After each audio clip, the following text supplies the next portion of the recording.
Am I the a-hole for refusing to spend time with my stepsister? Backstory. I'm 15 female and my parents divorced a year ago because my father cheated. He married the affair girlfriend like instantly. I think he's a complete jerk and told the judge I wanted to live with my mom. So I do, but they still said I had to go to my father's every other weekend. I don't want to see him, but it was stressing my mom out with court stuff. I agreed to go, as long as his wife is totally hands-off, and I can stay in my room and not be bothered, except for one family activity of their choice. So that's where we are. Every other weekend, my dad picks me up, talks at me in the car because I won't talk to him. We go to family therapy where everyone but me talks. I stay in my room until sometime Saturday when I go out with them to do something fun, and then mostly stay in my room until my mom picks me up on Sunday. I have plenty of stuff to keep me busy, so I'm fine. But everyone else, not so much. A fair wife has kids, 12 female, 9 male, that would go to their dads on my weekend, so I never saw them. But the schedule changed, so now they're there when I am. 9 male is fine. He asks to borrow a video game now and then, but is like polite about it and gives them back, so sure. 12 female won't leave me the heck alone. Anytime I don't literally have my door locked, she's barging in trying to talk to me or wanting to do something. I try to tell her to leave me alone in a nice way, but last time I just up and told her I never want to talk to her, and I'm going to ignore her from now on. She cried about it. A fair wife got mad, and my father said she's having a hard time with the divorce too, and I shouldn't take it out on her. I told him he could stop forcing me to visit then, and problem solved.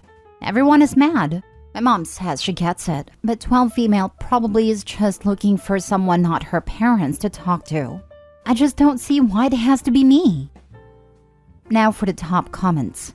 I feel like the YTA votes are missing the point. Opie doesn't want a relationship at all with his step-sibs, and I believe that's a fair boundary. Her whole life has been appended, and she mentions that she tried to be polite with the 12 female to leave her alone, but 12 female, most likely with the blessing of stepmom, continued to ignore her request.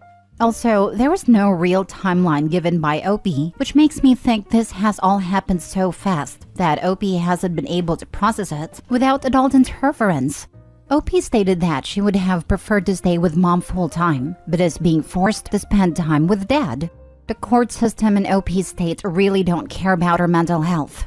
And she let her bio dad and stepmom know what her boundaries were, and she kept to them. And now because 12 female is around more often, she is being tasked against her free will to cater to the feelings of another child while ignoring her own? Man, that's a lot for OP. OP is not the a-hole, but girl, I do suggest individual therapy for yourself. It might help you down the road when the courts revisit the custody agreement, and they might rule in your favor this time. They already tried to make me do one-on-one therapy, and it just made me madder because the counselor person wouldn't accept that having a relationship with my father was not going to happen. The whole goal was getting me to talk to him. Not going to happen. Now that does freaking blow, and for that I'm so sorry. I do want to say this once more and I'll drop it. If this was one suggested by your male parental figure, then I would suggest one suggested by a neutral third party. Because any reasonable counselor wouldn't condemn you for deciding not to have a relationship with your father. They would give you the space to speak your feelings and expand on them, not silence them. If it was indeed one suggested by your male parental figure, that could maybe be a strike against him when it comes to custody agreement. Because one would argue that a counselor was a biased party and a custody agreement should be revisited by someone of unbiased attitude. Stay strong, Opie. Unfortunately, it's often the courts that mandate this type of counseling. The therapist is there to support reunification of the child and estranged parents.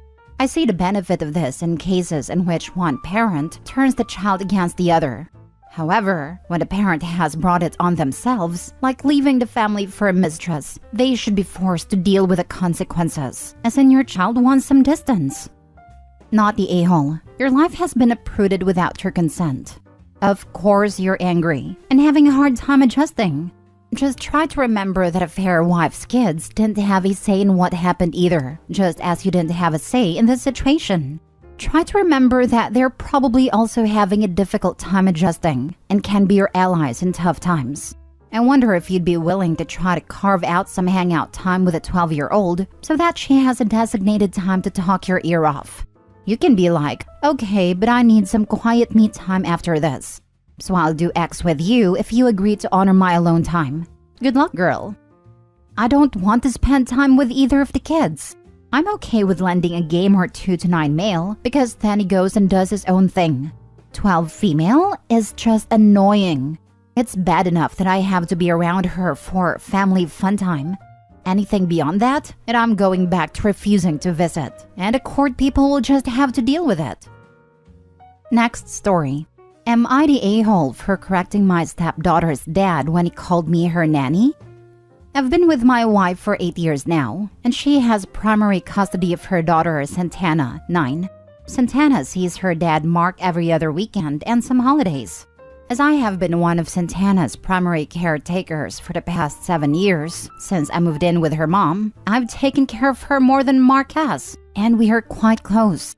My wife and I went on to have 2 children together, who are now 5 years and 18 months.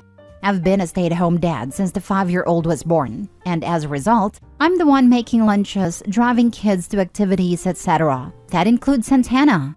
Mark has always felt insecure about my place in Santana's life. I've always encouraged her relationship with her dad, while also been a place she can go to in order to vent about both her parents.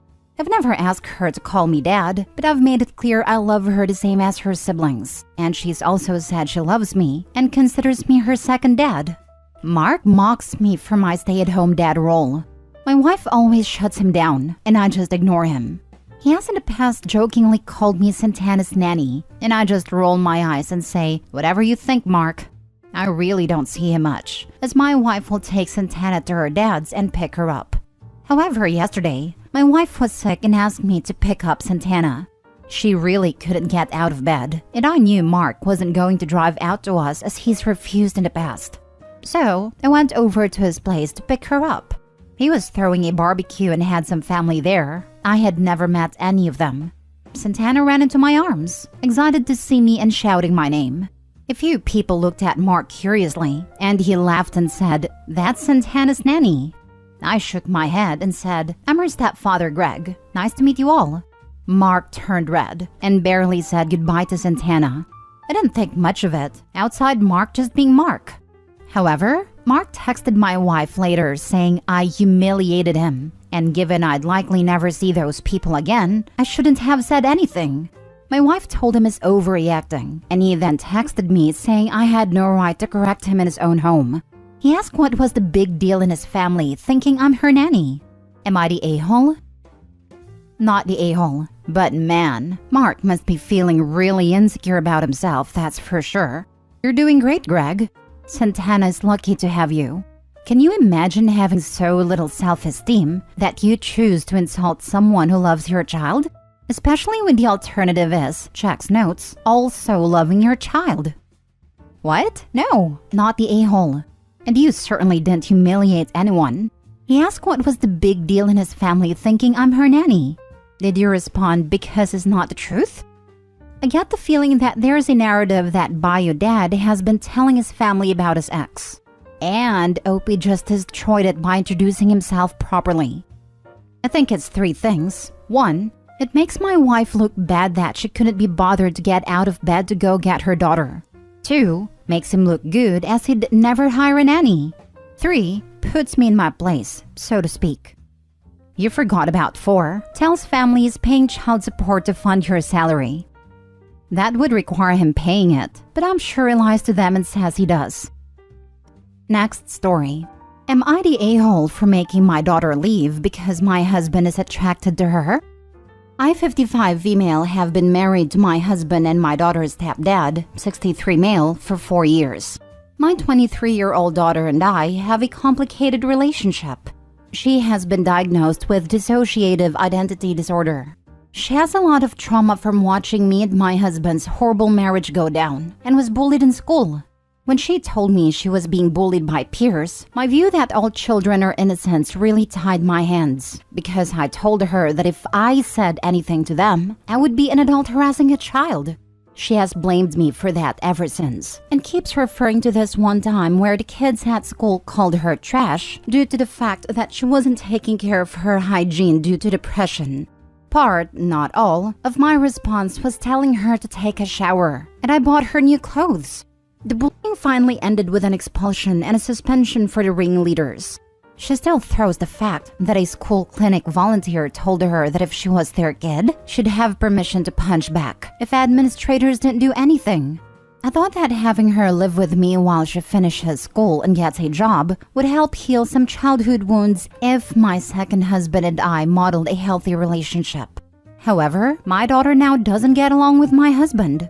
She is a very introverted, creative person who likes immersing herself in escapism. So she'd get annoyed if she was sitting eating alone and my husband would sit across from her and eat, saying she ate later so she could eat alone. However, my husband started acting distant for me, and my daughter complained that his eyes lingered for too long. She got very angry, and there was a lot of shouting and slamming of doors. Finally, my husband admitted he's attracted to her, and it's hard to be around her all day. Said she was walking temptation, and said that's why he was avoiding being intimate with me. I was so upset to hear this. I don't blame my daughter for this, but at the same time, the situation has become unbearable. Something would have to give, and I couldn't collect my thoughts with both of them still being in the house. So, I gave my daughter money to stay at an extended stay hotel and asked her to utilize her college's emergency financial and housing resources they have for students in need. She responded by storming out and telling my ex, who is now circling social media, using it to paint me as the villain of all villains.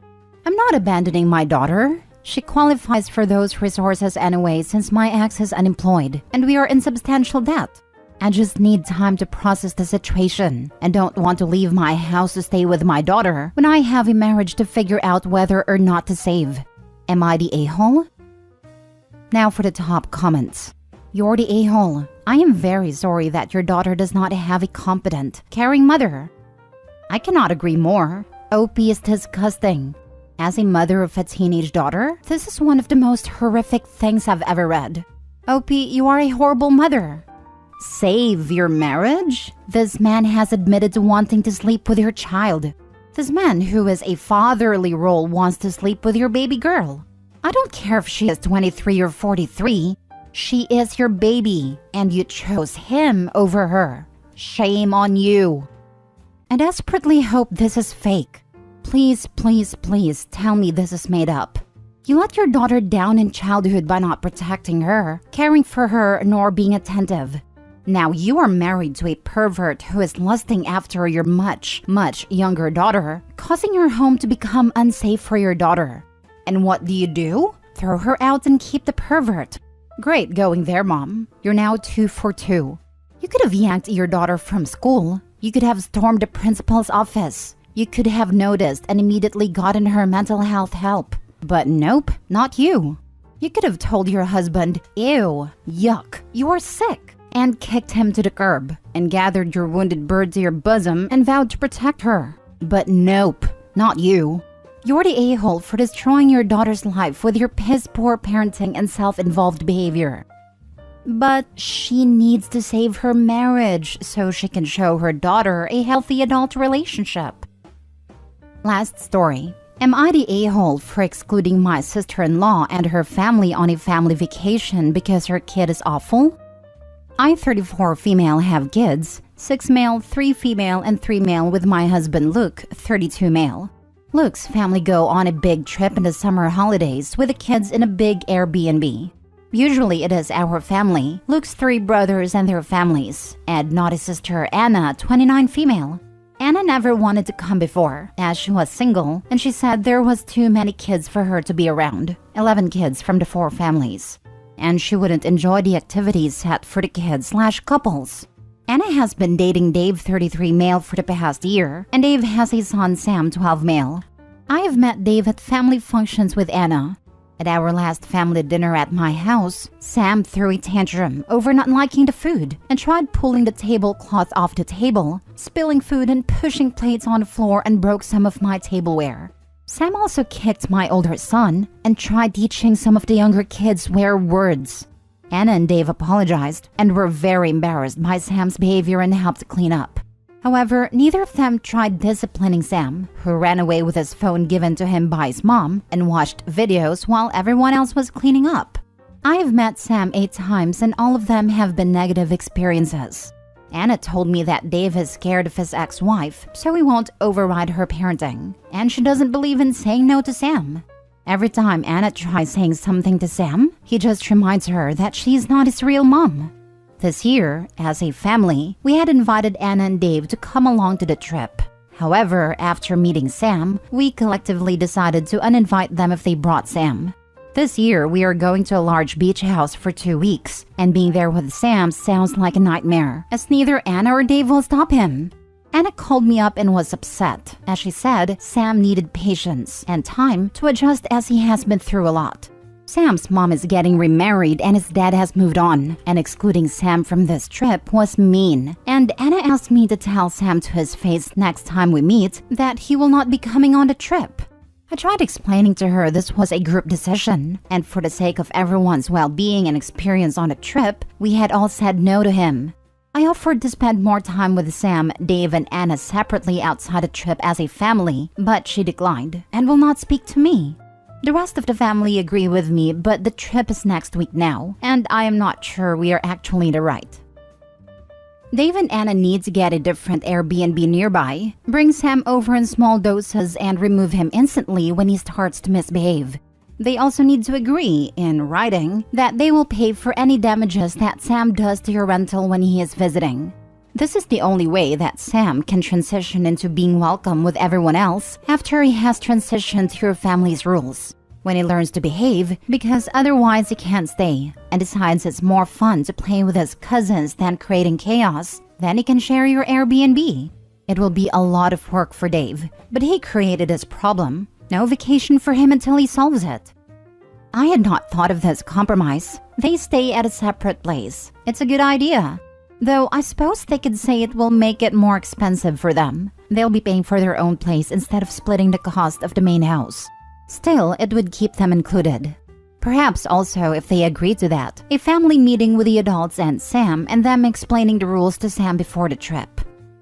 This is a nice compromise. It puts the onus on Dave and Anna to monitor Sam's behavior. I would just make sure that the rules are clear, and add to written agreement that misbehavior, violent, rude, and destructive actions, means they leave immediately and go back to their rental, whether things are broken or not. Kind of a timeout for Sam and Dave/Anna, because if they're not going to discipline Sam, then they also need to be in a timeout. Not the a-hole. Dave set the rule that no one can tell Sam what to do. The only thing left is not allow Sam to come. If Dave and Anna can't get their head around that, then why do they want to come and ruin everyone's trip? That is super rude on their part.